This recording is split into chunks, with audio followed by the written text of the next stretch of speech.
Hello दोस्तों, कैसे हैं आप लोग। आप देख रहे हैं कोसी की आस और फिर से हम लोग उपस्थित हैं आरआरबी जनरल नॉलेज के प्रीवियस ईयर क्वेश्चन के साथ। यूथ कंपटीशन टाइम्स का जो एक बुक है जिसको हम लोग सॉल्व कर रहे हैं 15,210 क्वेश्चंस वाला, इसका हम लोगों ने हिस्ट्री कर लिया है, पॉलिटिकल साइंस भी कर लिया है, इंडियन पॉलिटी कर लिया है हमने, और ज्योग्राफी भी कंप्लीट हो गया। इकोनॉमिक्स को हम लोगों ने शुरू करना लास्ट वीडियो से हमने स्टार्ट किया है, तो उसमें हम लोग 4 चैप्टर हम लोग उसमें कंप्लीट किए हैं। अर्थशास्त्र के सिद्धांत, थ्योरी ऑफ इकोनॉमिक्स, अर्थव्यवस्था के प्रकार एवं क्षेत्र, type and sectors of economy, राष्ट्रीय आय एवं मापन और आर्थिक नियोजन, पंचवर्षीय योजना तथा नीति आयोग से संबंधित क्वेश्चन को हम लोगों ने ऑलरेडी कर लिया है। आज हम उससे आगे बढ़ने की कोशिश करेंगे।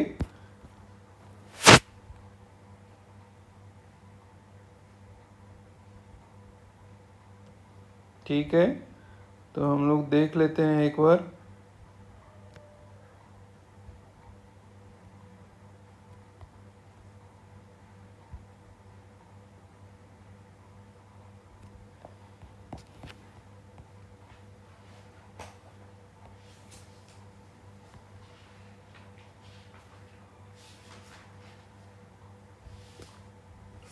देखिए, मुद्रा एवं बैंकिंग से पहले तक हम लोगों ने पूरा कर लिया था, तो आज हम लोग करेंगे मुद्रा एवं बैंकिंग से संबंधित क्वेश्चन से प्रारंभ करेंगे हम लोग। कहता है अतिरिक्त मांग, एक्सेस डिमांड की स्थिति को ठीक करने के लिए इनमें से कौन सा मौद्रिक उपाय लागू किया जाता है। एक्सेस डिमांड को ठीक करने के लिए रेपो दर घटाया जाता है। अतिरिक्त मांग को नियंत्रित करने के लिए ये जो है ना, कहते हैं एक्सेस डिमांड अगर हो गया, एक्सेस डिमांड घट गया तो क्या करेंगे, रेपो दर को घटाएंगे, एसएलआर को घटाएंगे। तो इसमें बोला है कि ना तो ए करेंगे और ना ही बी करेंगे। कहते हैं अतिरिक्त मांग को नियंत्रित करने के लिए आरबीआई जो रेपो रेट और एसएलआर को बढ़ाता है, ना कि घटाता है। ठीक है, भारत में माइक्रो फाइनेंस वित्तीय सेवा का वह रूप है जो गरीब व निम्न आय वाले परिवार को डैश के लिए छोटे ऋण और अन्य वित्तीय सेवाएं प्रदान करता है। लघु अवधि के लिए छोटे ऋण और अन्य वित्तीय सेवाएं प्रदान करता है। कौन सा? Micro finance. डैश भारतीय लघु उद्योग विकास बैंक सीडबी और इक्विफैक्स द्वारा प्रकाशित एक समाचार पत्र है। ये आपका माइक्रो फाइनेंस प्लस जो है भारतीय लघु उद्योग विकास बैंक सीडबी और इक्विफैक्स द्वारा प्रकाशित एक समाचार पत्र है। भारतीय लघु उद्योग विकास बैंक सीडबी की स्थापना 2 अप्रैल 1990 को हुई थी। इसका मुख्यालय कहाँ है? सीडबी का लखनऊ में है। 2016 में विमुद्रीकरण के बाद छपी हुई महात्मा गांधी श्रृंखला की नई नोटों में से किस मूल्य वर्ग के नोट पर भारत के पहले अंतर्ग्रहीय अंतरिक्ष मिशन का प्रतिनिधित्व करने वाला मंगलयान का तस्वीर प्रदर्शित हुआ है? 2000 के नोट पर मंगलयान का तस्वीर उस पर प्रदर्शित हुआ था। माइक्रो फाइनेंस के संदर्भ में सही मिलान का चयन करिए। मोहम्मद यूनुस जो है ग्रामीण बैंक, मोहम्मद यूनुस विश्वास बैंक, यही ग्रामीण बैंक है। बांग्लादेश के जो थे, वर्तमान में अभी जो घटनाक्रम वर्तमान घटनाक्रम जो बांग्लादेश में हुआ है, उसके बाद भी मतलब वहाँ की अंतरिम सरकार का प्रमुख इन्हें ही बनाया गया है। ग्रामीण बैंक के संबंध में है, इनका लघु माइक्रो फाइनेंस से संबंधित इनका बैंकिंग पे काम किया था इन्होंने, और इसके लिए इनको नोबेल पुरस्कार भी मिला है। निम्न में से किस योजना का लक्ष्य प्रत्येक परिवार को कम से कम एक बुनियादी बैंकिंग खाते के साथ बैंकिंग सुविधाओं तक सार्वभौमिक पहुंच, वित्तीय साक्षरता, ऋण तक पहुंच, बीमा और पेंशन सुविधा प्रदान करने के देश के सभी परिवारों को व्यापक वित्तीय समावेशन सुनिश्चित करना है? ये आपका प्रधानमंत्री जनधन योजना। प्रधानमंत्री जनधन योजना का लक्ष्य था प्रत्येक परिवार को कम से कम एक बुनियादी बैंक खाते के साथ बैंकिंग सुविधाओं तक सार्वजनिक पहुंच करना था। ठीक है, इसके तहत वित्तीय साक्षरता, ऋण तक पहुंच, बीमा और पेंशन सुविधा प्रदान करने के लिए देश के सभी परिवारों को व्यापक वित्तीय समावेशन सुनिश्चित करना था। 2010 में एपी माइक्रो फाइनेंस संकट के मद्देनजर आरबीआई ने एमएफआई क्षेत्र में मुद्दों और समस्याओं का अध्ययन करने के लिए डैश की अध्यक्षता में एक समिति का गठन किया था। ये वाई.एच. मालेगाम के अध्यक्षता में एक समिति का गठन किया था माइक्रो फाइनेंस संकट के मद्देनजर। आरबीआई के द्वारा गठित किया गया था। भारतीय रिजर्व बैंक के अनुसार इनमें से कौन सा भारत में स्थित एक विदेशी बैंक है? भारत में स्थित विदेशी बैंक जो है ये सोनाली बैंक लिमिटेड। भारतीय रिजर्व बैंक के अनुसार सोनाली बैंक लिमिटेड एक विदेशी बैंक है। यह बैंक बांग्लादेश का बैंक है। भारतीय रिजर्व बैंक भारत की शीर्ष केंद्रीय बैंक है। यह बैंकों के बैंकर एवं सरकार के बैंकर के रूप में काम करता है। कोलकाता में स्थित सूक्ष्म ऋणदाता बंधन फाइनेंशियल सर्विस के को किस वर्ष में सार्वभौमिक बैंक शुरू करने के लिए आरबीआई द्वारा सैद्धांतिक मंजूरी दी गई? 2014 में। बंधन फाइनेंशियल बैंक को सार्वभौमिक बैंक के रूप में सेवा शुरू करने के लिए आरबीआई द्वारा 2014 में मंजूरी दी गई। भारतीय स्टेट बैंक का मुख्यालय कहाँ है? भारतीय स्टेट बैंक का मुख्यालय मुंबई में है। भारतीय स्टेट बैंक देश का सबसे पुराना वाणिज्यिक बैंक है। यह बहुराष्ट्रीय सार्वजनिक क्षेत्र का बैंकिंग है, वित्तीय प्रदान करने वाला संवैधानिक निकाय है। इसका मुख्यालय मुंबई में है। भारतीय मुद्रा प्रणाली में किस बैंक को अंतिम ऋणदाता कहा जाता है? रिजर्व बैंक ऑफ इंडिया को अंतिम ऋणदाता बोला जाता है। भारतीय रिजर्व बैंक को भारतीय मुद्रा प्रणाली में अंतिम ऋणदाता कहा जाता है। रिजर्व बैंक बैंकों का बैंक तथा सरकार बैंक एवं सरकारी बैंक और मौद्रिक नीति का संचालक है। अर्थव्यवस्था में मुद्रा की आपूर्ति को रिजर्व बैंक द्वारा नियंत्रित एवं विनियमित किया जाता है। जब वाणिज्यिक बैंक तरलता संकट लिक्विडिटी से गुजरता है, लिक्विडिटी क्राइसिस से का सामना करते हैं, तो भी रिजर्व बैंक अंतिम ऋणदाता के रूप में संबंधित वाणिज्यिक बैंक को उसकी पात्र प्रतिभूतियों एवं विनिमय पत्रों की गणना करके उन प्रतिभूतियों की गारंटी पर ऋण प्रदान करने और ऋण शोधन क्षमता प्रदान करने तथा वित्तीय आपूर्ति करता है। कहता है कि निम्नलिखित में से कौन सा मुद्रा आपूर्ति पूर्ति के मापन हेतु सर्वाधिक प्रयुक्त सबसे साधारण रूप है? ये M3 बोलता है कि मुद्रा आपूर्ति या पूर्ति के मापन हेतु सर्वाधिक प्रयुक्त सबसे साधारण रूप जो है वो M3 है। M3 मुद्रा पूर्ति के आशय मुद्रा की कुल मात्रा से है जो अर्थव्यवस्था में लोगों द्वारा विभिन्न रूपों में अपने पास रखी जाती है। ठीक है। मुद्रापूर्ति के प्रमुख घटक लोगों द्वारा अपने पास रखी गई करेंसी तथा व्यापारिक बैंकों द्वारा रखी गई निवल मांग जमाएं। भारतीय अर्थव्यवस्था में मुद्रापूर्ति की मांग सामान्यतः निम्न रूपों में पाई जाती है: M1, M2, M3 और M4। ठीक है। मुद्रा और पूर्ति की उपयुक्त सभी अवधारणाओं में M1 मुद्रापूर्ति का संकुचित तथा सबसे महत्वपूर्ण मापक है और M3 जो है मुद्रापूर्ति का व्यापक मापक है। बंधन बैंक की स्थापना 2014 में, मतलब यहाँ 15 दिया हुआ है। बंधन बैंक भारत का एक बैंकिंग एवं वित्तीय सेवा कंपनी है जिसका मुख्यालय कोलकाता में है। बंधन बैंक का और 23 अगस्त 2015 को पश्चिम बंगाल में बंधन फाइनेंशियल सर्विस ने बंधन बैंक के नाम का पूर्ण बैंक शुरू हुआ 2015 में, 23 अगस्त 2015। बंधन फाइनेंशियल सर्विसेज लिमिटेड का मुख्यालय कहाँ है जो सूक्ष्म वित्तीय सेवाओं प्रदान करता है? कोलकाता में। निम्नलिखित में से कौन सा सूक्ष्म लघु एवं मध्यम उद्यम क्षेत्र की वृद्धि एवं विकास में सहायता करने के परियोजना भारतीय संसद के एक अधिनियम के तहत 1990 में स्थापित एक स्वतंत्र वित्तीय संस्थान था? तो ये आपका सिडबी था। सिडबी जो था वो सूक्ष्म लघु और मध्यम क्षेत्र की वृद्धि और विकास की सहायता प्रदान करने के परियोजना जो है भारतीय संसद के एक अधिनियम द्वारा 1990 में स्थापित स्वतंत्र वित्तीय संस्थान था।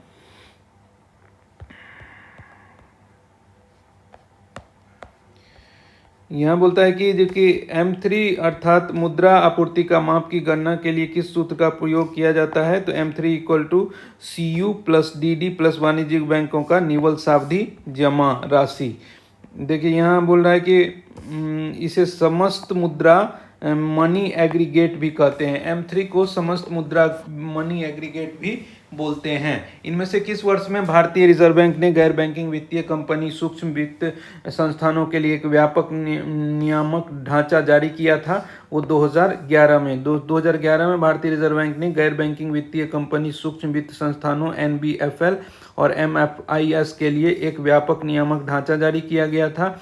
YH मालेगाम की रिपोर्ट के आधार पर कि ये NBFC और MFIS एक प्रकार की गैर बैंकिंग वित्तीय कंपनी है जिसमें धन जमा करने की सुविधा नहीं होगी। सेंट्रल बैंक ऑफ जिम्बाब्वे विकास को बढ़ावा देने के लिए अर्थव्यवस्था में ब्याज दरों को कम कर रहा है। बैंक अपनी मौद्रिक नीति के रूप में डैश हो रहा है, मौद्रिक नीति के रूप में शांतिवादी हो रहा है। सेंट्रल बैंक ऑफ जिम्बाब्वे विकास को बढ़ावा देने के लिए अर्थव्यवस्था में ब्याज दरों को कम कर रहा है। देश की इस केंद्रीय बैंक के इस प्रकार की मौद्रिक नीति को शांतिवादी मौद्रिक नीति कहा जाता है। भारत सरकार द्वारा बैंकों का राष्ट्रीयकरण कब किया गया था? भारत सरकार द्वारा बैंकों का राष्ट्रीयकरण जो 1969 ईस्वी में 19 जुलाई 1969 ईस्वी को भारत सरकार के द्वारा राष्ट्रीय बैंकों का राष्ट्रीयकरण किया गया था। ये सभी वाणिज्यिक बैंक थे। इसी तरह 15 अप्रैल 1980 को निजी क्षेत्र के 6 और बैंक को भी राष्ट्रीयकृत किया गया था। वर्ष 2020 में निम्नलिखित में से किस बैंक में ओरिएंटल बैंक ऑफ कॉमर्स का और यूनाइटेड बैंक ऑफ इंडिया को का विलय कर दिया गया? पंजाब नेशनल बैंक में। पंजाब नेशनल बैंक में ओरिएंटल बैंक ऑफ कॉमर्स और यूनाइटेड बैंक ऑफ इंडिया का विलय कर दिया गया था। भारत में आरक्षित नकदी निधि अनुपात CRR, आरक्षित नकदी अनुपात जो है CRR का निर्धारण किसके द्वारा किया जाता है? यह जो है RBI के द्वारा, केवल RBI के द्वारा किया जाता है। CRR का निर्धारण जो है किसी व्यक्ति के पिछले क्रेडिट इतिहास के आकलन के लिए प्रयुक्त शब्द क्या है, जिसे आमतौर पर 300 से 900 के बीच की संख्या में दर्शाया जाता है? ये आपका साख रेटिंग बोलते हैं, क्रेडिट रेटिंग बोलते हैं। साख रेटिंग किसी व्यक्ति के पिछले क्रेडिट इतिहास के आकलन को प्रयुक्त करता है, जिसे आमतौर पर 300 से 900 के बीच की संख्या में दिखाया जाता है। यह एक क्रेडिट रेटिंग किसी भी संस्था को दी जाती है जो पैसा उधार लेना चाहता है। एक व्यक्ति, निगम, राज्य या संप्रभु सरकार। एक संप्रभु क्रेडिट रेटिंग किसी देश की साख का एक स्वतंत्र मूल्यांकन है। भारतीय रिजर्व बैंक का राष्ट्रीयकरण 1 जनवरी 1949 ईस्वी में हुआ था। 1 जनवरी 1949 ईस्वी को हुआ था, जिसकी अधिकृत पूंजी 5 करोड़ रुपये थी और 100 रुपये के अंशधारिता में बटी थी। निजी स्वामित्व वाला वो बैंक था। निम्नलिखित में से कौन सी इकाई भारत में साख नियंत्रण क्रेडिट कंट्रोल का कार्य करती है? वो आपका है भारतीय रिजर्व बैंक। भारतीय रिजर्व बैंक का जो है निम्नलिखित कार्य है: साख नियंत्रण करना, मुद्रा के लेन देन को नियंत्रित करना, वित्तीय प्रणाली का विनियमन और पर्यवेक्षण करना, विदेशी मुद्रा का प्रबंधन और सरकार या बैंकर और बैंकों का बैंकर आदि। निम्नलिखित में से गलत युग्म बैंक और संबंधित श्रेणी को पहचानिए। जो पंजाब नेशनल बैंक सार्वजनिक क्षेत्र का बैंक है, एक्सिस बैंक जो है निजी क्षेत्र का बैंक है, कैनरा बैंक पेमेंट्स बैंक है, AU बैंक जो है लिमिटेड जो है लघु वित्त बैंक है। ये जो कैनरा बैंक जो है पेमेंट्स बैंक है, ये गलत है क्योंकि वो जमा भी करता है। ठीक है, सार्वजनिक क्षेत्र का ही बैंक है, तो ये आपका आंसर हो जाएगा। भारत में 14 प्रमुख भारतीय अनुसूचित वाणिज्यिक बैंकों का राष्ट्रीयकरण कब हुआ था? 1969 ईस्वी में 14 का हुआ था और बाद में 6 और बैंकों का राष्ट्रीयकरण हुआ था 80 में। भारत का इनमें से कौन सा बैंक सार्वजनिक क्षेत्र का बैंक है? सार्वजनिक क्षेत्र का बैंक जो इंडियन ओवरसीज बैंक जो है सार्वजनिक क्षेत्र का बैंक है। भारतीय रिजर्व बैंक की मुख्य भूमिका क्या है? यह निजी क्षेत्र वाले उद्योगों को निधि प्रदान करता है। यह भारत में वित्तीय क्षेत्र की समेकित पर्यवेक्षण करता है। यह बैंकिंग क्षेत्र का द्वारा उत्पन्न लाभ को बनाए रखता है। यह सभी लोगों का पैसा उधार देता है। ये जो है B नंबर आंसर है। यह भारत में वित्तीय क्षेत्र का समेकित पर्यवेक्षण का कार्य करता है। जुलाई 19 में उस समय के सबसे बड़े NBFC MFI डैश का इंडसइंड बैंक के साथ विलय हो गया था। इसमें से आपका भारत फाइनेंशियल इंक्लूजन लिमिटेड, जुलाई 2019 में भारत फाइनेंशियल इंक्लूजन लिमिटेड का इंडसइंड बैंक के साथ विलय हो गया था। निम्नलिखित में से कौन सा बैंक ऑफ बड़ौदा के संस्थापक थे? बैंक ऑफ बड़ौदा के महाराजा साईजीराव गायकवाड़ तृतीय। साईजीराव गायकवाड़ तृतीय जो थे बैंक ऑफ बड़ौदा के संस्थापक थे। इनमें से किस संस्थान के 1992 में पायलट आधार पर भारत में माइक्रो फाइनेंस गतिविधि को स्वीकार किया था? मतलब माइक्रो फाइनेंस को नाबार्ड के द्वारा स्वीकार। नाबार्ड एक विकास बैंक है जिसकी स्थापना वर्ष 82 में हुई थी। राष्ट्रीय कृषि एवं ग्रामीण विकास बैंक अधिनियम 1981 के तहत किया गया था। यह एक सांविधिक निकाय है जो प्राथमिक तौर पर देश के ग्रामीण क्षेत्रों पर ध्यान केंद्रित करता है। यह कृषि एवं ग्रामीण विकास हेतु वित्त प्रदान करने के लिए शीर्ष बैंकिंग संस्थान है जिसका मुख्यालय मुंबई में है। और कृषि के अतिरिक्त यह छोटे लघु उद्योगों, कुटीर उद्योगों और ग्रामीण परियोजना के विकास के लिए उत्तरदायी है। नाबार्ड ने 1982 में पायलट आधार पर माइक्रो फाइनेंस गतिविधि शुरू की थी। नाबार्ड जो है 1992 में पायलट आधार पर ये जो है माइक्रो फाइनेंस की गतिविधि शुरू की थी। मुद्रा का प्राथमिक कार्य क्या है? मुद्रा का प्राथमिक कार्य जो है एक विनिमय का माध्यम है। 2014 में भारतीय रिजर्व बैंक द्वारा पहला लाइसेंस प्राप्त करने वाला देश का पहला माइक्रो फाइनेंस संस्थान कौन था? ये बंधन फाइनेंशियल सर्विस प्राइवेट लिमिटेड जो था वो प्राप्त किया था। ठीक है। एनबीएफसी का पूर्ण नाम क्या है? पूरा क्या है? NBFC non banking financial company, गैर बैंकिंग वित्तीय company, non banking financial company. ये आपका सी नंबर आंसर हो जाएगा। आरक्षित नकदी निधि, सीआरआर बोलते हैं, सीआरआर। वह अनुपात क्या है?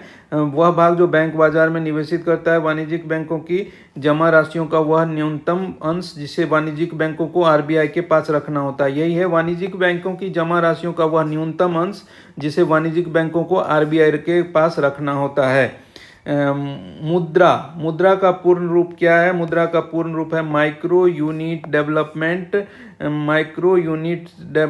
डेवलपमेंट एंड रीफाइनेंस एजेंसी, मुद्रा का पूर्ण रूप से नाम है। प्रधानमंत्री मुद्रा योजना में मुद्रा का जो है micro unit development and refinance agency है। मुद्रा योजना की शुरुआत जो है अप्रैल 2015 में हुई थी। इसके तहत 3 तरह के लोन, शिशु लोन 50,000 तक, किशोर लोन 50,000 से 5 लाख तक और तरुण लोन जो है वो 5 लाख से 10 लाख तक प्रदान किया जाता है।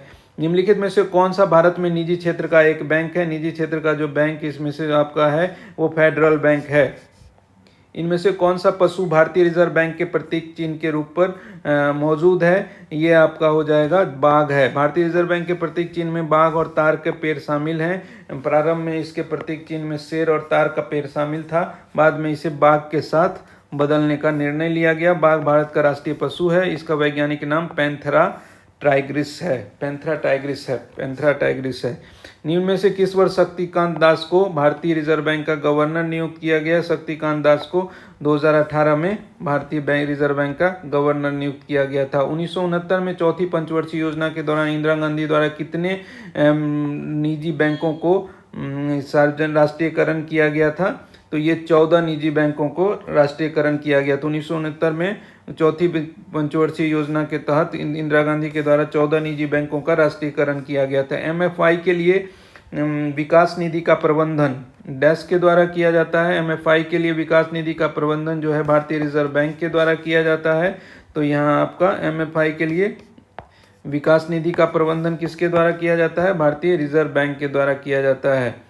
निम्नलिखित में से कौन सी भारत में पहली माइक्रो फाइनेंस पहल थी? माइक्रो फाइनेंस पहल जो है वो आपका सेवा बैंक है। सेवा बैंक भारत में पहली माइक्रो फाइनेंस पहल थी। सेवा बैंक की स्थापना 1974 ईस्वी में की थी। इसका उद्देश्य गरीब महिलाओं को छोटे लोन उपलब्ध कराना था। सेवा सेल्फ एम्प्लॉयड वोमेन एसोसिएशन, सेवा जो है वो सेल्फ एम्प्लॉयड वोमेन एसोसिएशन है। भारत का कौन सा माइक्रो फाइनेंस संस्थान केवल स्वर्ण आभूषणों पर ऋण प्रदान करता है और विदेशी मुद्रा विनिमय सेवाएं, धन अंतरण सेवाएं, धन प्रबंधन सेवाएं, यात्रा एवं पर्यटन प्रदान करता है? तो ये आपका मुथूट फाइनेंस लिमिटेड जो है वो स्वर्ण आभूषणों पर ऋण प्रदान करता है और विदेशी मुद्रा विनिमय सेवाएं, धन अंतरण सेवाएं ये सब का भी सुविधा प्रदान करता है। मुथूट फाइनेंस की स्थापना जो है वो 1939 में केरल में हुई थी। यह संस्थान 1950 में गोल्ड लोन व्यापार में आया। इनमें से कौन सा नियामक निकाय भारत में एकमात्र नोट जारी करने वाला प्राधिकरण है? भारतीय रिजर्व बैंक।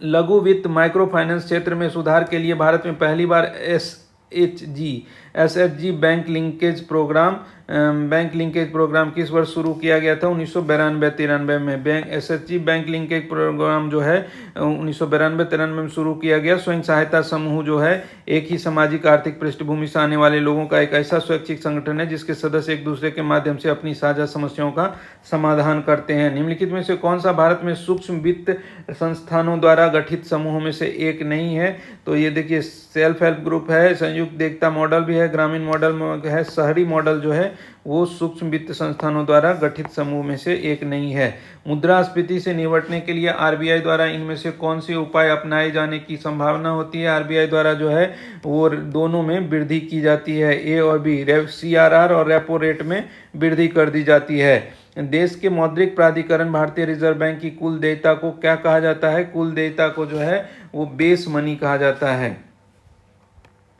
देश की मौद्रिक प्राधिकरण आरबीआई की कुल देयता को आधार मुद्रा बेस मनी कहा जाता है, हाई पावर्ड मनी भी या हाई पावर्ड मनी भी कहा जाता है। मतलब वो जो है C+R है, मतलब H मतलब C जहाँ जनता के पास मुद्रा और बैंक के पास आरक्षित मुद्रा दोनों को जोड़ देते हैं तो वही बेस मनी कहलाता है, आधार मुद्रा। केंद्रीय बैंक द्वारा पुनर्खरीद की तारीख और मूल्य के स्पष्ट विनिर्देश के साथ बेची गई प्रतिभूतियों को क्या कहा जाता है? पूर्ण खुला बाजार संचालन। पूर्ण खुला बाजार संचालन मतलब स्पष्ट विनिर्देश के साथ पुनर्खरीद की तारीख और मूल्य के स्पष्ट विनिर्देश के साथ बेची गई प्रतिभूति जो है पूर्ण खुला बाजार संचालन कहलाता है। इनमें से किस वित्तीय संस्थान का मुख्य उद्देश्य भारत की ग्रामीण अवसंरचना के लिए संपोषण, सिंचाई प्रक्रियाएं, सस्टेनेबल इरिगेशन प्रैक्टिस प्रदान करने के लिए उपलब्ध कराना था? तो ये नाबार्ड था। नाबार्ड जो मुख्य रूप से भारत के ग्रामीण अवसंरचना और कृषि में मदद के लिए स्थापित किया गया था 12 जुलाई 1982 को।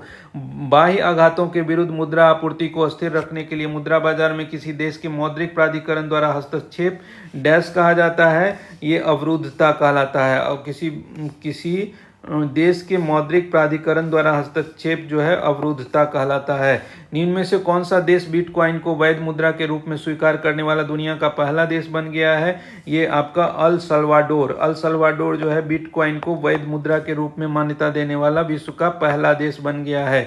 मध्य अमेरिकी देश है यह। मध्य अमेरिकी देश अल सल्वाडोर जो है वो बिटकॉइन को वैध मुद्रा के रूप में मान्यता देने वाला दुनिया का पहला देश हो गया है। इसकी राजधानी सैन सल्वाडोर है। बिटकॉइन एक प्रकार की डिजिटल मुद्रा है या क्रिप्टो करेंसी भी कहते हैं जो तत्काल भुगतान को सक्षम बनाती है। यह मुद्रा ओपन सोर्स प्रोटोकॉल पर आधारित है, किसी भी केंद्रीय प्राधिकरण द्वारा जारी नहीं किया जाता है। निम्नलिखित में से कौन सा भारत में सूक्ष्म वित्त संस्थानों का मूल सिद्धांत नहीं है? ये बड़ी ऋण राशियां जो है वो सूक्ष्म वित्त संस्थानों का सिद्धांत नहीं है। भारतीय रिजर्व बैंक के केंद्रीय बोर्ड में किसी भी समय पूर्णकालिक उप गवर्नरों की अधिकतम संख्या कितनी होती है? उप गवर्नरों की अधिकतम, डिप्टी गवर्नर की संख्या जो है अधिकतम 4 हो सकती है। रिजर्व बैंक का कामकाज केंद्रीय निदेशक बोर्ड द्वारा किया जाता है। भारत सरकार द्वारा भारतीय रिजर्व बैंक के अधिनियम के अनुसार इस बोर्ड को नियुक्त करती है।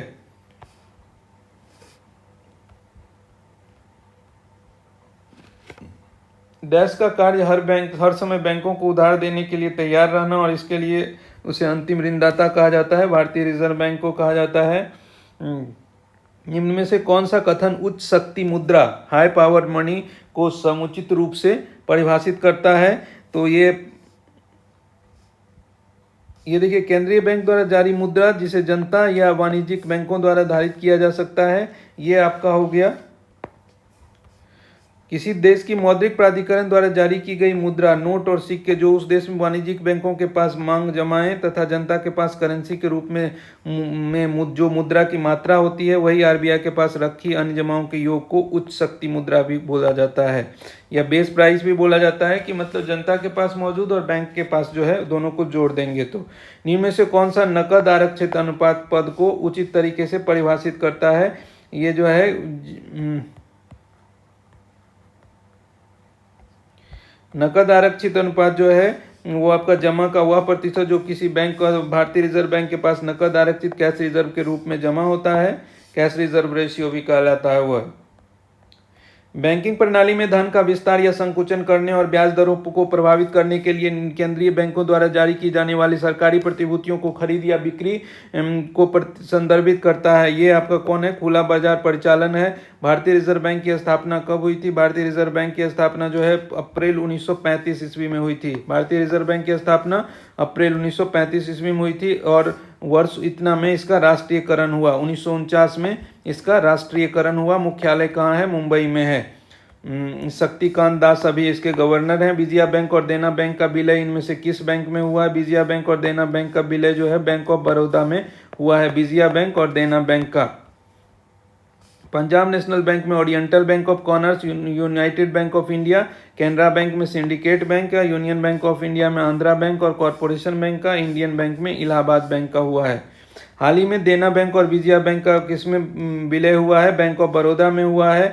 1 अप्रैल 2019 को किन दो बैंकों को बैंक ऑफ बड़ौदा में विजया बैंक और देना बैंक का हो गया था? निम्न में दिए गए नाबार्ड का सही रूप क्या है? National Bank for Agriculture and Rural Development, ये National Bank for Agriculture and Rural Development हो गया। नाबार्ड का पूर्ण रूप National Bank for Agriculture and Rural Development, A number हो जाएगा। राष्ट्रीय कृषि एवं ग्रामीण विकास बैंक नाबार्ड की स्थापना कब हुई थी? 1982 ईस्वी में हुई थी।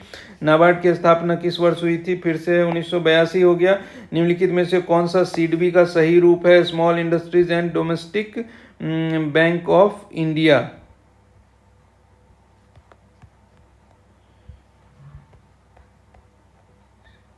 Small industries development bank of India, small industry development of bank of India, small industry development bank of India SIDBI का जो है वो शॉर्ट फॉर्म, मतलब उसका ही एब्रिविएशन है।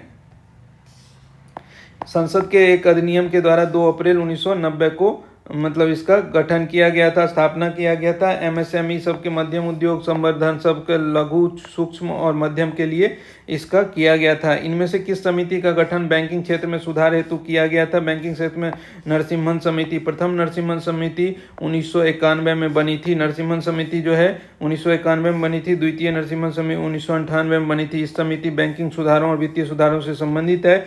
स्वामीनाथन समिति जो है वो जनसंख्या नीति के लिए बना था। राजा चलैया समिति कर सुधार के लिए, मल्होत्रा समिति बीमा में क्षेत्र में सुधार के लिए, और तेंदुलकर समिति गरीबी रेखा स्तर आकलन हेतु। बैंकिंग क्षेत्र में ईडीडी का पूर्ण मतलब रूप क्या होता है? Enhance due diligence, enhance due diligence होता है। Enhance due diligence, sorry, enhanced due diligence होता है। बैंकिंग सेवाओं में कमी के संबंधित ग्राहकों की शिकायतों के समाधान हेतु भारतीय रिजर्व बैंक द्वारा नियुक्त अधिकारी को क्या कहा जाता है? बैंकिंग लोकपाल कहा जाता है। कहता है कि निम्नलिखित में से कौन सा विकल्प वित्तीय समावेशन का विवरण हो सकता है? तो निर्धनों के सस्ते मूल्य पर वित्तीय सेवाओं का वितरण जो है वो वित्तीय समावेशन का विवरण हो सकता है। आपका अब है क्या? एक संपत्ति जो एक उधारकर्ता के पास होती है और एक ऋणदाता को गारंटी के रूप में उपयोग करती है जब तक कि ऋण चुकाया नहीं जाता है, वो क्या कहलाता है? संपार्श्विक कहलाता है। एक संपत्ति जो उधारकर्ता के पास होती है और एक जब तक ऋण चुकाया नहीं जाता तब तक वो ऋणदाता को गारंटी के रूप में इसका उपयोग करता है, इसे कोलेटरल कहा जाता है, संपार्श्विक कहा जाता है। अधिकांश रोबोटिक्स बैंकिंग का प्रयोग बढ़ रहा है। भविष्य के वित्तीय लेन देन डैश प्रौद्योगिकी पर आधारित होगी। भविष्य के वित्तीय लेन देन जो है वायरलेस प्रौद्योगिकी के आधार पर होगी।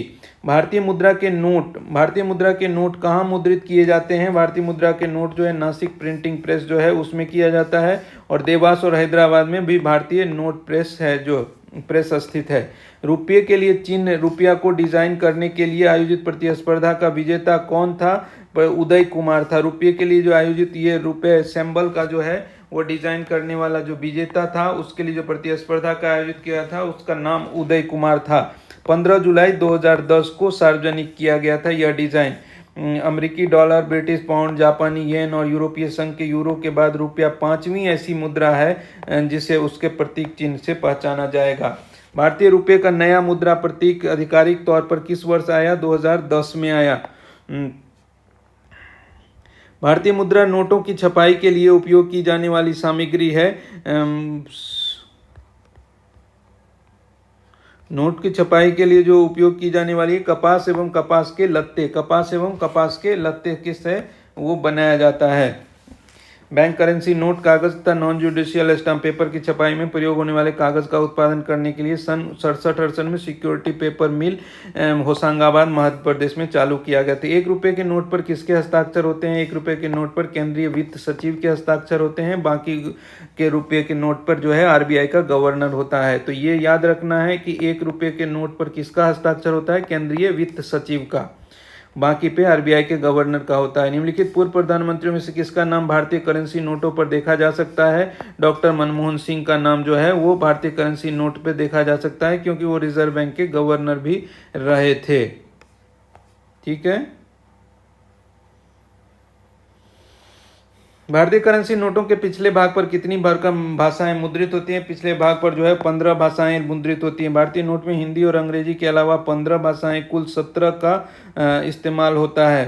हिंदी अंग्रेजी के अलावा जो है 15, हिंदी और अंग्रेजी के अलावा 15 भाषाएं, कुल 17 हो गया।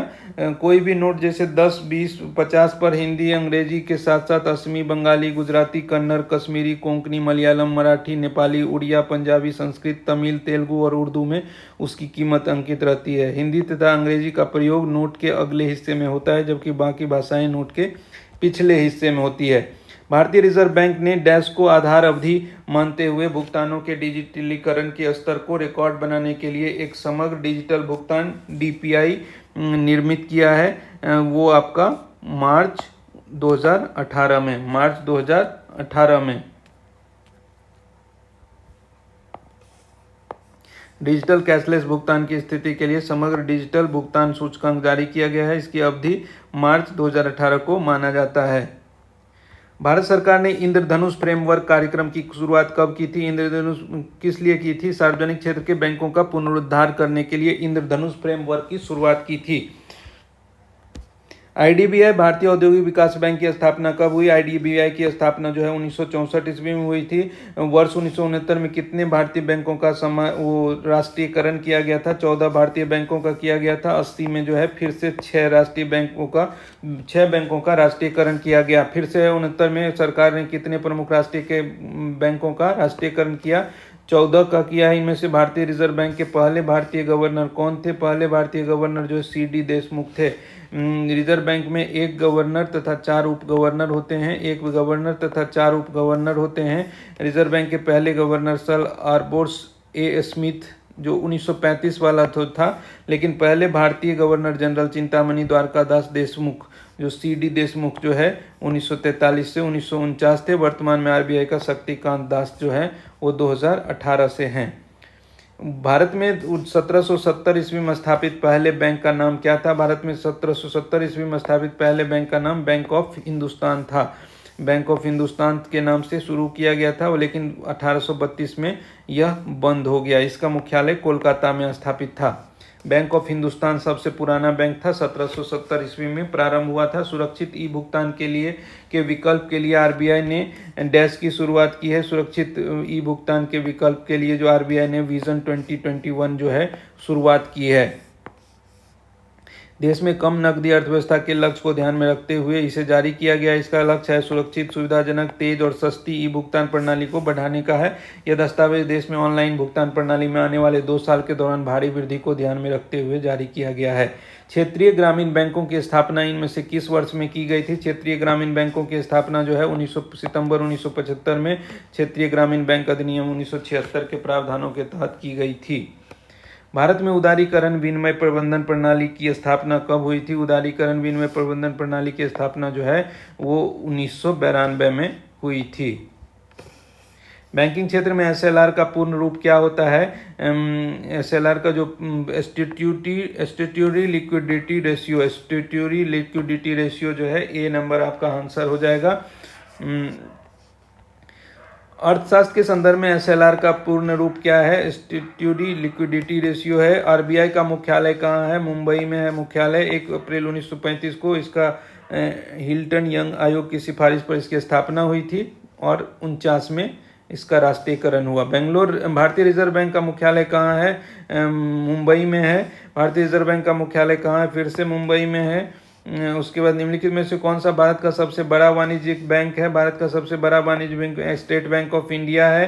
निम्नलिखित में से कौन सा भारतीय रिजर्व बैंक की मौद्रिक नीति का एक अंग नहीं है? रिजर्व बैंक की मौद्रिक नीति का देखिए बैंक दर, एसएलआर जो है संवैधानिक तरलता अनुपात और सीआरआर है। जीएसटी जो है वस्तु एवं सेवा कर, उसका रिजर्व बैंक का मौद्रिक नीति का अंग नहीं है। देखिए मौद्रिक नीति का अंग में मात्रात्मक उपकरण बोला है और गुणात्मक उपकरण बोला है। मौद्रिक नीति जो है आरबीआई का, उसके बारे में कहता है बैंक दर, खुले बाजार की क्रियाएं, सीआरआर, नगद आरक्षण अनुपात और संविधायक तरलता अनुपात, स्टैट्यूटरी लिक्विडिटी रेशियो और cash reserve ratio, repo rate, reverse repo rate, ये सब आपका हो गया मात्रात्मक में आ गया। गुणात्मक में देखिए सीमांत आवश्यकता, साख की राशनिक और नैतिक प्रभाव।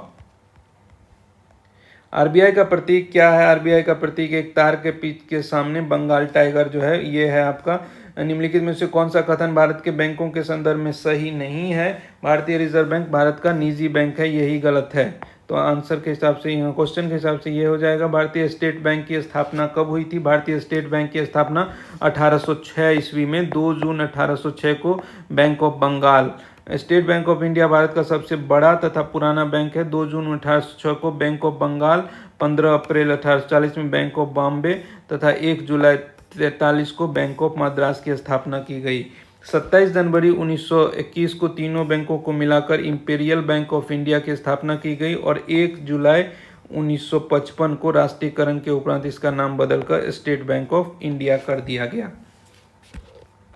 Bharat bank of Madras, bank of Calcutta और बैंक ऑफ बॉम्बे विलय करके किस बैंक का गठन किया गया? इंपीरियल बैंक ऑफ इंडिया का, और वही बाद में 55 में स्टेट बैंक ऑफ इंडिया हो गया। 1955 में कौन से बैंक का नाम बदलकर स्टेट बैंक ऑफ इंडिया कर दिया? इंपीरियल बैंक ऑफ इंडिया का नाम बदल के स्टेट बैंक ऑफ इंडिया को किस वर्ष राष्ट्रीयकृत किया गया था? 1955 में राष्ट्रीयकृत किया गया। वर्ष डैश में राष्ट्रीयकरण के पश्चात इंपीरियल बैंक ऑफ इंडिया का नाम बदलकर भारतीय स्टेट बैंक हो गया 1955 में। डैश पूरी तरह से भारतीयों द्वारा प्रतिबंधित पहला बैंक था। भारतीयों द्वारा प्रतिबंधित पहला बैंक जो था वो पंजाब नेशनल बैंक पूरी तरह से भारतीयों द्वारा प्रबंधित पहला बैंक था। यह बैंक स्थापना अविभाज्य भारत के लाहौर शहर में 1894 ईस्वी में हुआ था। राष्ट्रीयकरण जो है 1969 ईस्वी में हुआ। भारतीय रिजर्व बैंक के गवर्नर का कार्यालय कहाँ स्थित है? मुंबई में स्थित है। निम्नलिखित में से कौन सा भारतीय रिजर्व बैंक का कार्य क्षेत्र के अधीन नहीं आता है? जैसे सरकार के लिए बैंकर, अंतिम विकल्प के रूप में ऋणदाता, मुद्रा जारी करने वाला बैंक, जनता का बैंकर जो है यह नहीं है। बैंक दर शब्द का क्या अर्थ है? बैंक दर जो शब्द है वो बैंक दर शब्द का अर्थ है केंद्रीय बैंक द्वारा वाणिज्यिक बैंक को दिए गए अपने ऋणों पर लगाई जाने वाली ब्याज दर है। बैंक दर जो है केंद्रीय बैंक द्वारा जो है मतलब आरबीआई द्वारा जो वाणिज्यिक बैंकों को लोन दिया जाता है उस पे जो ब्याज दर है वही आपका बैंक रेट कहलाएगा। बैंक दर वह ब्याज दर होती है जिस पर केंद्रीय बैंक वाणिज्यिक बैंकों को ऋण देता है। Export import bank of India की स्थापना किस वर्ष की गई थी? Export import bank of India की स्थापना जो है 1982 ईस्वी में की गई थी। इसका मुख्यालय भारत की आर्थिक राजधानी मुंबई में है। एक्जिम बैंक जो है, एक्जिम बैंक की स्थापना जो है आयात निर्यात बैंक के रूप में 1982 ईस्वी में किया गया था और इसका मुख्यालय जो है मुंबई में है। भारतीय प्रधानमंत्री नरेंद्र मोदी द्वारा विमुद्रीकरण नोटबंदी की घोषणा कब की गई थी? 8 नवंबर को की गई थी। 8 नवंबर 2016 को विमुद्रीकरण नोटबंदी की घोषणा की गई थी।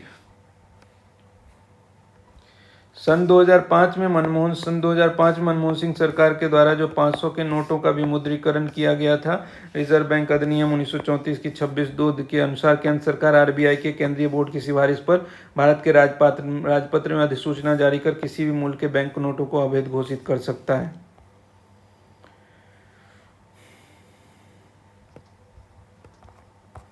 निम्नलिखित में से कौन सी समिति भारतीय बैंकिंग पर्यवेक्षण विषयक अनुशंसाओं में से संबंधित है? तो ये आपका एस पद्मनाभन समिति। अक्टूबर 2020 तक जानकारी के अनुसार भारत में सार्वजनिक क्षेत्र के बैंकों की संख्या कितनी थी? अक्टूबर 2020 तक भारत में सार्वजनिक बैंक की संख्या जो है घटकर 12 हो गई। ठीक है, जो वर्ष के 17 में 27 हुआ करती थी। 27 जो थी वो सार्वजनिक क्षेत्र की, तो मर्जर होने की वजह से अब जो है 12 हो गया है 20 में, अक्टूबर 20 तक की स्थिति में। निम्नलिखित में से कौन सा भारतीय रिजर्व बैंक का कार्य नहीं है?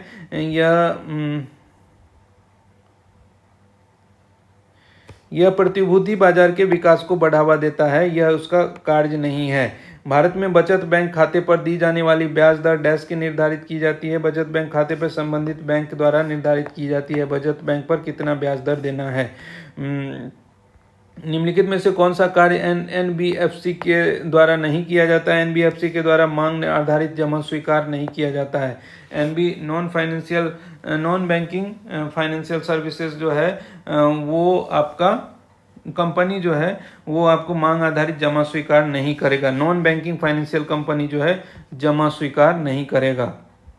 मुद्रा निर्गत करने के लिए भारतीय रिजर्व बैंक द्वारा कौन सी व्यवस्था अपनाई गई है? मुद्रा निर्गत करने के लिए न्यूनतम भंडारण प्रणाली को भी अपनाया गया है।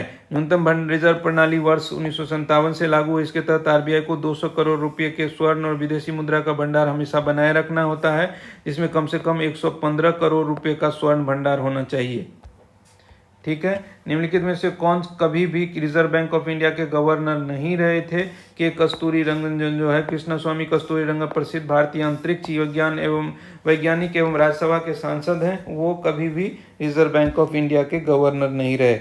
निम्नलिखित में से कौन सा बैंक वर्ष 1955 में जो है राष्ट्रीयकरण के बाद भारतीय स्टेट बैंक ऑफ इंडिया बन गया था? इंपीरियल बैंक ऑफ इंडिया है। निम्नलिखित में से किस बैंक की स्थापना 1770 ईस्वी में भारत के कलकत्ता में यूरोपीय प्रबंधन के अधीन किया गया था? ये बैंक ऑफ हिंदुस्तान का गठन किया था, वही बाद में इंपीरियल बैंक ऑफ इंडिया और उसके बाद स्टेट बैंक ऑफ इंडिया के नाम से। 8 नवंबर 2016 को विमुद्रीकरण की घोषणा के समय भारतीय रिजर्व बैंक के गवर्नर कौन थे? उर्जित पटेल थे। उर्जित पटेल जो थे विमुद्रीकरण की घोषणा के समय मतलब भारतीय रिजर्व बैंक के गवर्नर थे। 500 और 1000 के नोट को बंद किया गया था। 2000 का बैंक नोट की बीमाएं क्या है? 2000 के बैंक नोट की बीमाएं जो है 66 mm चौड़ा और 166 mm लंबा।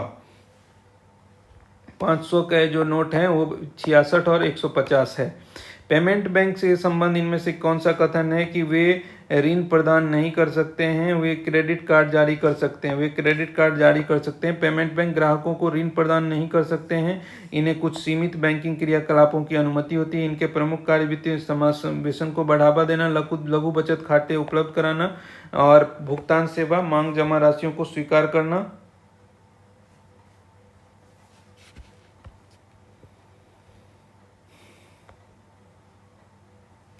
आरबीआई की क्रेडिट नियंत्रण विधियों को व्यापक रूप से किन दो भागों में विभाजित किया जाता है? क्रेडिट नियंत्रण को खुला एवं बंद नियंत्रण में मात्रात्मक एवं गुणात्मक में बांटा जाता है। भारत के निम्नलिखित में से किस प्रधानमंत्री ने आरबीआई के गवर्नर के रूप में सेवा की है? डॉक्टर मनमोहन सिंह ने आरबीआई के गवर्नर के रूप में सेवा की है। निम्नलिखित में से कौन सा जनता के पास मौजूद मुद्रा को दर्शाता है? ये आपका M1 जो है वो जनता के पास मौजूद मुद्रा को दर्शाता है। ठीक है। भीम क्या एक पूर्ण रूप क्या है? भीम क्या है? Bharat interface for money. Bharat interface for money. Bharat interface for money जो है भीम का पूर्ण रूप है। यह भारत सरकार के उपक्रम है। उपक्रम भारतीय राष्ट्रीय भुगतान मिशन NPCI के द्वारा शुरू किया गया है। 30 दिसंबर 2016 को इसकी शुरुआत हुई थी। 2000 के भारतीय बैंक नोट पर छपा मंगलयान को दर्शाता है। अंतरिक्ष में भारत का पहला अभियान को दर्शाता है। MG रामचंद्र की जन्म शताब्दी को चिन्हित करने के लिए भारतीय रिजर्व बैंक द्वारा मूल्य के सिक्के जारी किए गए थे। 100 रुपए के सिक्के जारी किए गए थे। वह केंद्रीय बैंक कौन सा है जो क्षेत्रीय ग्रामीण बैंकों का नियमन करता है? ये नाबार्ड है। वह केंद्रीय नाबार्ड का पूरा नाम जो राष्ट्रीय कृषि एवं ग्रामीण विकास बैंक है, इसकी स्थापना 1982 में हुई थी। 12 जुलाई को मुख्यालय महाराष्ट्र मुंबई में है। इसके कार्य जो है क्षेत्रीय ग्रामीण बैंकों का नियंत्रण एवं नियमन करना है। यह विभिन्न वित्तीय योजनाओं को ग्रामीण क्षेत्रों में जमीनी स्तर पर क्रियान्वित करता है। यह राज्य सरकार, केंद्र सरकार, रिजर्व बैंक और दूसरी वित्तीय एजेंसियों के बीच सामंजस्य स्थापित करता है। सेल्फ हेल्प ग्रुप के बीच संबंध भी स्थापित करता है। भारतीय फसलों की जल उत्पादकता की मैपिंग को भी प्रकाशित करता है। वर्ष 2016 के अंत में प्रधानमंत्री नरेंद्र मोदी की सरकार ने कौन सा प्रमुख आर्थिक निर्णय की घोषणा की थी? विमुद्रीकरण, नोटबंदी जो था। भारत सरकार ने नोटबंदी की घोषणा 8 नवंबर 2016 को की थी। भारत की मौद्रिक नीति का सूत्रीकरण एवं इसकी घोषणा की जाती है रिजर्व बैंक ऑफ इंडिया के द्वारा की जाती है। 2016 में स्टेट बैंक ऑफ इंडिया द्वारा नया उत्पाद SBI एक्सक्लूसिव लोकार्पित किया गया था। इस उत्पाद का वित्तीय प्रकृति क्या था? वित्तीय प्रकृति जो है धन प्रबंधन था। इस उत्पाद का SBI एक्सक्लूसिव का वित्तीय प्रकृति क्या था? धन प्रबंधन था। रिलायंस जियो इन्फोटेक लिमिटेड किस नाम की अपनी निजी क्रिप्टो करेंसी का आरंभ करने की योजना बना रही है? ये जियो क्वाइन बनाने का मतलब वो प्रयास कर रही है। थीम आधारित करेंसी नोट के संबंध में नई नीति के अनुसार 200 रुपये के नोट पर छपा डैश भारत की सांस्कृतिक विरासत का प्रतीक है। सांची का स्तूप जो है सांस्कृतिक विरासत का मतलब वो प्रतीक है। ₹200 के नोट पर सांची का स्तूप है, 500 पे दिल्ली का लाल किला है, 2000 पे मंगलयान है, 100 पे रानी की वाव है, 50 पे हम्पी का रथ है, 20 पे एलोरा की गुफा है और 10 पे कोणार्क का सूर्य मंदिर है। हाल ही में आरबीआई द्वारा जारी ₹50 के मूल्य के नोट के पृष्ठ भाग में निम्नलिखित में से किसका रूपांकन है? ₹50 के मूल्य में जो है वो हम्पी के पत्थर से बना रथ है, हम्पी का पत्थर से बना रथ है। निम्नलिखित में से किसका चित्र ₹200 की भारतीय मुद्रा पर किया गया है? ₹200 के भारतीय मुद्रा पे सांची के स्तूप का मतलब वो प्रयोग किया गया है। निम्नलिखित में से भारतीय बैंक के नोट पृष्ठ पर सांची का स्तूप जो है ₹200 के नोट के पृष्ठांकन किया गया है। भारतीय रिजर्व बैंक द्वारा जारी किए गए ₹100 के नोट पर निम्नलिखित में से किसका है? ₹100 के नोट पर रानी की वाव की आकृति है, रानी के वाव की आकृति है। ₹200 के नोट में कितनी कोणीय ब्लीड लाइनें होती है? कोणीय ब्लीड लाइनें जो है वो 4 है। रिजर्व बैंक ऑफ इंडिया द्वारा जारी ₹200 के नोट पर 4 कोणीय ब्लीड लाइन मौजूद है। किस यूरोपीय देश ने सर्वप्रथम बैंक नोटों की शुरुआत की थी? बैंक नोटों की शुरुआत हाल ही में दुनिया में पहला कैशलेस नकदी रहित देश करने के कारण सुर्खियों में है, वो स्वीडन है। किस यूरोपीय देश ने सर्वप्रथम बैंक नोटों की शुरुआत की तथा हाल ही में दुनिया में पहला कैशलेस देश बन गया है? वो स्वीडन है। 1661 में बैंक नोट का शुरुआत किया था स्वीडन पहले, और 2016 में यह दुनिया का पहला कैशलेस देश बन गया है। नोटबंदी के बाद निम्नलिखित में से किस मूल्य के नोट पूरी तरह से बंद हो गए थे? वो आपका ₹1000 का नोट जो है पूरी तरह से बंद हो गया। निफ्ट और आरटीजीएस के साधन डैश के साधन हैं, मुद्रा अंतरण के साधन हैं बैंक ट्रांसफर के लिए। किस बैंक ने भारत की बिना संपर्क आधारित मोबाइल भुगतान सेवा प्रारंभ की है? वो आईसीआईसीआई बैंक ने बिना संपर्क आधारित मोबाइल भुगतान सुविधा प्रारंभ की है। निम्नलिखित में से कौन सा एक अमूर्त परिसंपत्ति है? अमूर्त परिसंपत्ति साख है। साख जो है एक अमूर्त परिसंपत्ति है। बैंक मूलतः साख के आधार पर लेन देन करता है। साख पर जनता से उसके अतिरिक्त बचत राशि जमा कर लेते हैं और जमा राशि को अन्य याचकों को ऋण के रूप में उधार देते हैं। इस प्रकार राशि के लेन देन के क्रम में बैंक साख का सृजन करते हैं और साख के सृजनकर्ता कहे जाते हैं। निम्नलिखित में से कौन सा भारतीय रुपये का विनिमय दर के संबंध में सही नहीं है?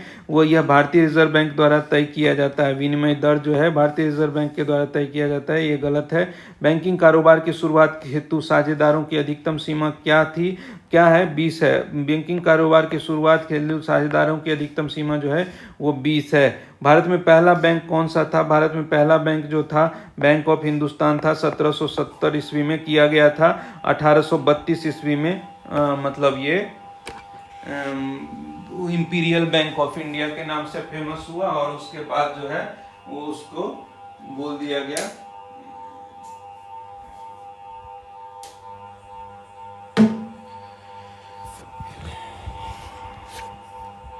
रिजर्व बैंक द्वारा अब तक मुद्रित सबसे बड़ी करेंसी जो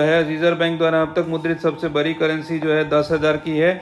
आरबीआई ने इसे 53-54 में जारी किया गया था। इनमें से किस बैंक के बोर्ड ने भारतीय महिला बैंक को स्वयं में विलय की मंजूरी दे दी? स्टेट बैंक ऑफ इंडिया ने। किस बैंक के बोर्ड ने भारतीय महिला बैंक को स्वयं में विलय की मंजूरी दे दी थी? स्टेट बैंक ऑफ इंडिया ने। भारत का पहला बैंक जो केवल महिलाओं के लिए था भारतीय महिला बैंक जिसका विलय स्टेट बैंक ऑफ इंडिया में हो गया। किसी ऋण के लिए समर्थक पूंजी प्रतिभूति जमानत राशि जो है वो क्या होता है? जमानत राशि कर्जदार की परिसंपत्ति होती। किसी ऋण के लिए समर्थक भूमि प्रतिभूति जमानत राशि कर्जदार की परिसंपत्ति होती है। भारतीय मुद्रा नोटों के अग्रभाग के पर दिखाई देने वाले भारतीय रिजर्व बैंक ऑफ इंडिया के मुद्रण के लिए किस तकनीक का प्रयोग किया जाता है? इंटीग्लियो प्रिंटिंग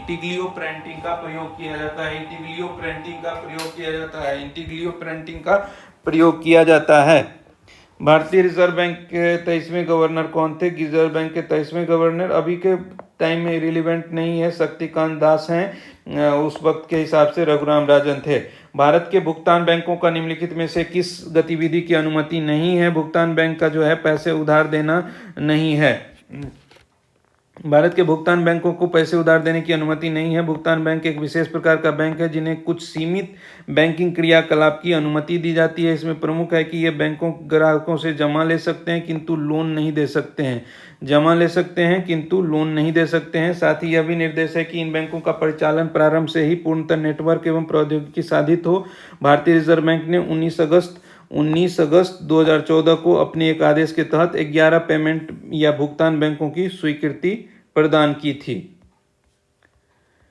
भारत सरकार द्वारा रुपये चिन्ह इतना को रुपीज को किस वर्ष अपनाया गया? 2010 में अपनाया गया था। उदय कुमार के द्वारा यह डिजाइन किया गया था। रिजर्व बैंक द्वारा 2005 से पहले नोटों को बदलने के लिए घोषित अंतिम तिथि क्या थी? अंतिम तिथि जो थी वो 30 जून 2016 था। 30 जून 2016 था। भारतीय रिजर्व बैंक डैश का नियामक प्राधिकरण है। भारतीय रिजर्व बैंक जो है वो बैंकों का नियामक प्राधिकरण है। आईसीआईसीआई बैंक को आई वर्क @home पहल डैश के लिए था। वो जो था बैंक की महिला कर्मचारी के लिए था। आई वर्क एट होम पहल बैंक की महिला कर्मचारी के लिए था। IFSC किसका संक्षिप्त नाम है? IFSC Indian financial system code का संक्षिप्त नाम है। निम्नलिखित में से भिन्न क्या है? भिन्न इसमें से जो है EMI है, जबकि ECS जो है बैंकिंग सिस्टम के लिए ही है। निफ्ट है। RTGS जो है वो आपको ट्रांसफर के पर्पज से उपयोग, इलेक्ट्रॉनिक क्लियरिंग सिस्टम जो है वो है। निफ्ट भी जो है ट्रांसफर करने के पर्पज से है। एक क्रेडिट कार्ड का स्वाइप करना डैश के सिद्धांत पर आधारित है। क्रेडिट कार्ड इलेक्ट्रोमैग्नेटिक इंडक्शन के सिद्धांत पर आधारित है। क्रेडिट कार्ड का स्वाइप करना। भारत में विमुद्रीकरण की गई मुद्रा देश की कुल नकद मूल्य का कितना प्रतिशत था? 86% था विमुद्रीकरण की गई मुद्रा। 86% मुद्रा को विमुद्रीकरण किया गया था। ओपन मार्केट ऑपरेशंस RBI द्वारा डैश की विक्रय एवं क्रय को संदर्भित करता है। ये सरकारी प्रतिभूतियों को संदर्भित करता है। द्विवार्षिक वित्तीय अस्थिरता रिपोर्ट कौन प्रकाशित करता है? द्विवार्षिक वित्तीय स्थिरता रिपोर्ट जो है वो भारतीय रिजर्व बैंक प्रकाशित करता है। CIBIL जो है credit information bureau India limited, credit information bureau India limited जो है यह भारत की पहली क्रेडिट इंफॉर्मेशन कंपनी है। इसकी स्थापना अगस्त 2000 ईस्वी में हुई थी। यह ऋण और क्रेडिट कार्ड सहित व्यक्तियों और कंपनियों के क्रेडिट संबंधी गतिविधियों का रिकॉर्ड रखता है।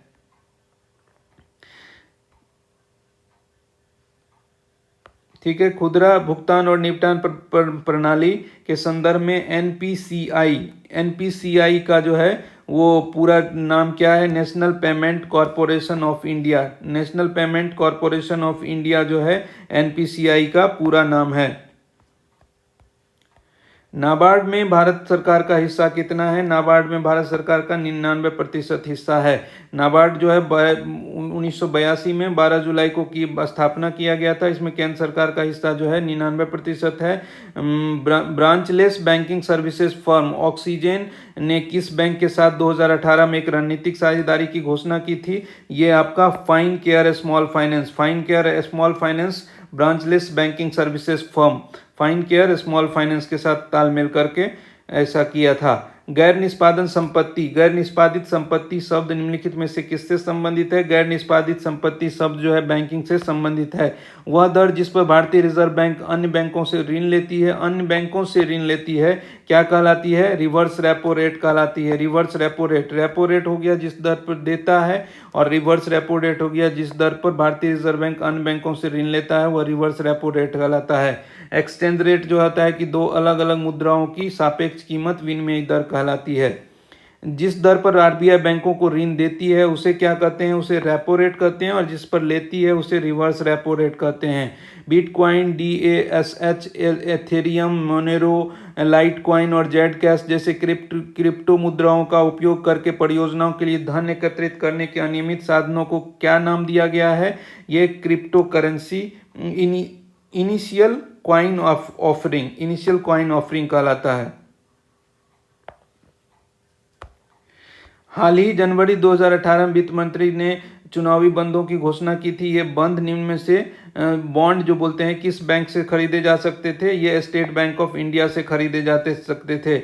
2018 के अनुसार एक्सिस बैंक के प्रबंध निदेशक और CEO कौन है? एक्सिस बैंक के प्रबंध निदेशक शिखा शर्मा। उस संस्था का चयन करें जो इस समूह से संबंधित नहीं है। IIT Mumbai, SBI, NIT Warangal और IIM अहमदाबाद। तो ये समूह के हिसाब से अगर देखा जाए तो ये SBI हो जाएगा यहाँ। बाकी जो शैक्षणिक संस्थान है ये बैंकिंग संस्थान हो गया। उस संगठन का चयन करें जो समूह से संबंधित नहीं है। आईआईएम है, आईसीआईसीआई, एक्सिस है। ये आईआईएम हो जाएगा क्योंकि ये शिक्षण संस्थान है, इंडियन इंस्टीट्यूट ऑफ मैनेजमेंट। विश्व बैंक के आंतरिक नियंत्रण को सुधारने के लिए रिजर्व बैंक ऑफ इंडिया 30 अप्रैल 2018 तक सभी बैंकों को क्या करने के लिए कहा है? वो कहा है कि स्विफ्ट को अपने मूल बैंकिंग समाधान से जोड़ने के लिए, स्विफ्ट को अपने मूल बैंकिंग समाधान से जोड़ने के लिए बैंक के आंतरिक नियंत्रण को सुधारने के लिए रिजर्व बैंक ऑफ इंडिया ने 30 अप्रैल 2018 तक सभी बैंकों को स्विफ्ट को अपने मूल बैंकिंग समाधान सीबीएस से जोड़ने के लिए कहा है।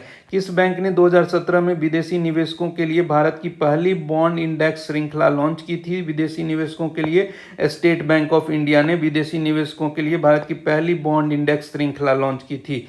आधार आधारित लेन देन के लिए आंख की पुतली के स्कैन प्रमाणीकरण की सुविधा पेश करने वाला भारत का पहला बैंक कौन है? वो है एक्सिस बैंक। निम्न में से कौन सा बैंक ग्राहक सेवा के लिए interactive humanoid intelligence robotic assistant IRA इरा जो है शुरू करने वाला भारत का पहला बैंक है? वो state bank of India, sorry, HDFC है। HDFC जो है वो इरा को शुरू किया है। इला है इसका SBI का। ARDC निम्नलिखित में से किस बैंक की शाखा है? ARDC जो है वो नाबार्ड की शाखा है। Agriculture refinance and development corporation जो है जो नाबार्ड की एक शाखा है। भारतीय रिजर्व बैंक बोर्ड के उस अनुभवी चार्टर्ड अकाउंटेंट और दीर्घकाल के स्थायी सदस्य का नाम क्या है जिन्हें नीरव मोदी घोटाले के बाद बैंकों में धोखाधड़ी के जोखिमों और गैर निष्पादनीय परिसंपत्तियों का ब्यौरा तैयार करने के लिए नियुक्त किया गया था? ये आपका YH मालेगाम। YH मालेगाम को नीरव मोदी मामले में मतलब परिसंपत्तियों के ब्यौरा तैयार करने के लिए नियुक्त किया गया था। एक बैंकिंग आउटलेट जो हफ्ते में 5 दिन और न्यूनतम डैश घंटे प्रतिदिन के लिए खुलता है वो है आपका न्यूनतम 4 घंटे के लिए प्रतिदिन खुलता है। BPLR क्या है? BPLR है benchmark prime lending rate. Benchmark prime lending rate है। इसका प्रयोग जो वाणिज्यिक बैंक अपने ग्राहकों को उधार देने में करते हैं। बैंक इन दरों का निर्धारण स्वयं करती है। वर्तमान में BPLR का स्थान बेस रेट ने ले लिया है। दिसंबर 2017 में नामक इलेक्ट्रॉनिक नेशनल एग्रीकल्चरल मार्केट में नकदी रहित भुगतान शुरू करने के लिए भारत सरकार द्वारा किस निजी क्षेत्र के बैंक को शामिल किया गया था? ICICI को शामिल किया गया था। नाम इलेक्ट्रॉनिक नेशनल एग्रीकल्चर मार्केट में नकदी रहित भुगतान हेतु भारत सरकार ने ICICI बैंक को शामिल किया था। Small industries and development bank SIDBI सीडबी का मुख्यालय कहाँ है? सीडबी का मुख्यालय जो है वो लखनऊ में है। Small industries and development bank of India का मुख्यालय जो है सीडबी में है। 2 अप्रैल 1990 में इसकी स्थापना हुई थी और लखनऊ में इसका मुख्यालय है। निम्नलिखित प्रश्न में 4 शब्द दिए गए, इनमें से 3 एक प्रकार से समान है जबकि चौथा जो है वो अलग है। तो देखिए एक्सिस बैंक है, SBI है, HDFC है, ICICI है, तो SBI हो जाएगा। बाकी सब निजी क्षेत्र का है। भारतीय रिजर्व बैंक के वर्तमान गवर्नर कौन है? मतलब जो अभी जो है शक्तिकांत दास जो है वो है। इसके हिसाब से अभी के हिसाब से शक्तिकांत दास हो गए।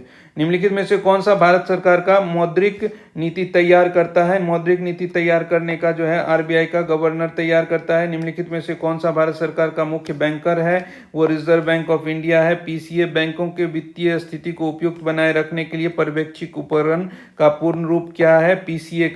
PCA का जो पूर्ण रूप है prompt corrective action. Prompt corrective action है PCA का मुख्य रूप। डैश भारत का सबसे पुराना सार्वजनिक क्षेत्र का बैंक है? ये आपका बैंक ऑफ इलाहाबाद बैंक जो है सबसे पुराना है। इलाहाबाद बैंक 1865 ईस्वी में, यहाँ ऑप्शन के हिसाब से बात हो रही है। बैंक ऑफ बड़ौदा 1908 ईस्वी में, बैंक ऑफ इंडिया 1906 में और आंध्रा बैंक 1923 ईस्वी में। तो इस हिसाब से अगर बात करें तो 1865 ईस्वी में इलाहाबाद बैंक जो था उसका स्थापना हुआ था। भारत में सार्वजनिक क्षेत्र का सबसे पुराना बैंक कौन है? सार्वजनिक क्षेत्र का सबसे पुराना बैंक जो है 1865 ईस्वी में अभी हमने पढ़ा इलाहाबाद बैंक है। निम्नलिखित में से कौन सा बैंक 1880 ईस्वी में ब्रिटिश ईस्ट इंडिया कंपनी के साथ भारत में स्थापित अर्ध केंद्रीय बैंकों में से एक नहीं था? वो आपका हो गया ये ट्रेवनकोर नहीं था, बॉम्बे, कलकत्ता और मद्रास था। अर्थशास्त्र में बैंक की न्यूनतम ब्याज दर जिससे अधिक वह पर वह ऋण नहीं दे सकता है कि डैश के लिए शब्द का उपयोग किया जाता है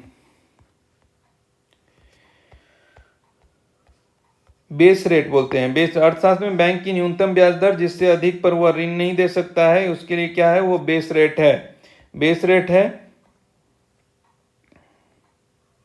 2010 में बेस रेट की अवधारणा शुरू की गई ताकि सिर्फ कॉर्पोरेट्स को ही नहीं बल्कि रिटेल कर्जदारोों को भी सस्ता कर्ज दे सकें।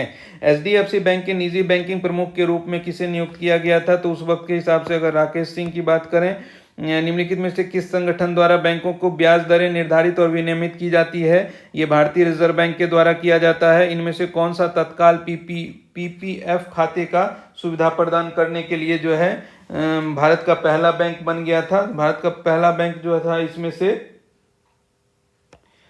आईसीआईसीआई बैंक बन गया था। पीपीएफ खाते की सुविधा प्रदान करने वाला भारत का पहला बैंक पब्लिक प्रोविडेंट फंड बोलते हैं, सार्वजनिक भविष्य निधि। ई नाम पोर्टल पर कैशलेस भुगतान शुरू करने के लिए निजी क्षेत्र का कौन सा बैंक जुड़ा था केंद्र सरकार के साथ, तो ये भी आईसीआईसीआई बैंक ही था। भारतीय रिजर्व बैंक के वर्तमान गवर्नर जनरल कौन है, वर्तमान गवर्नर जनरल जो है शक्तिकांत दास हैं आरबीआई के। 2018 में इन्हें नियुक्त किया गया है। 2018 में 25वें गवर्नर के रूप में इन्होंने ये ज्वाइन किया है। अब इसके बाद वाला जो चैप्टर है वो मुद्रास्फीति से संबंधित है, तो आज हम लोग यहीं रुकते हैं। एक बार हम लोग सिर्फ ये देख लेते हैं कि हमने कहाँ तक कंप्लीट कर लिया है।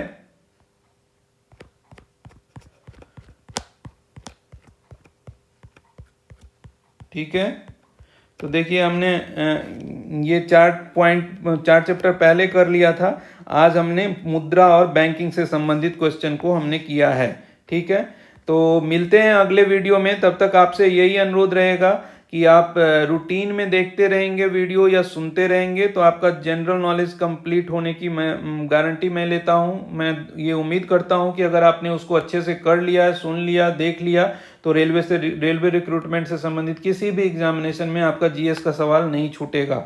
तो इसी तरह से बने रहिए और आप अपनी परीक्षा की तैयारी जारी रखिए। आप मेरा वीडियो देखते हैं, सुनते हैं, नहीं वो इम्पोर्टेंट नहीं है, लेकिन उससे ज़्यादा इम्पोर्टेंट है कि आप अपनी एक पॉजिटिव वे में मतलब कंटिन्यूटी के साथ एक अच्छे डायरेक्शन में अपना प्रिपरेशन जारी रखिए। बहुत बहुत धन्यवाद।